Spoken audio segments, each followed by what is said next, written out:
Now, the UAE has over 500 hotels, and it gets pretty difficult to see all of them, unless you know a guy with a helicopter.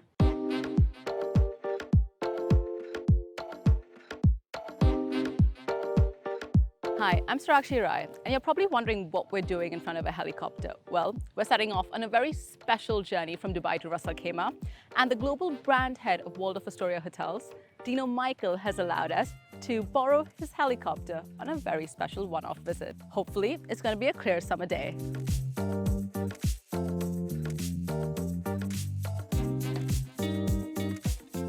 Is this how you usually travel to work? Unfortunately not. It's a great, rare treat. It's great to do this. Now, we're flying towards Ras Al Khaimah, which is about 111 kilometers from Dubai. But in Arabic, did you know the name actually means the top of the tent? Because Ras Al Khaimah is the northernmost emirate in the UAE. No, that makes a lot of sense. It's a great place.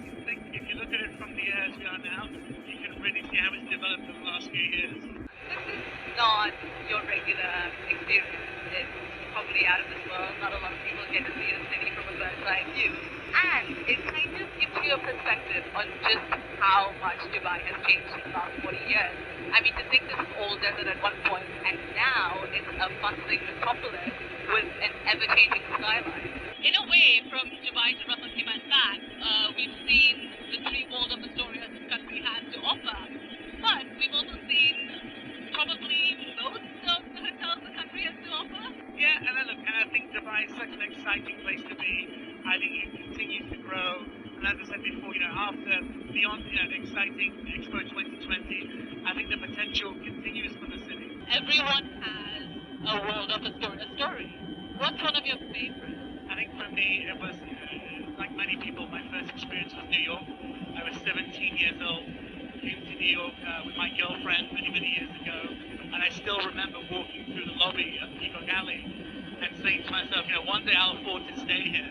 And we were staying in a very cheap hotel on the outskirts of New Jersey, and just to walk through the lobby and all that history just overwhelmed you.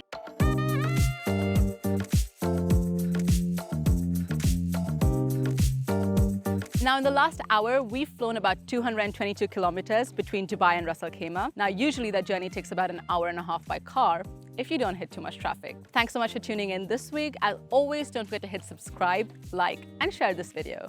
I'm Sarakshi Rai, signing off.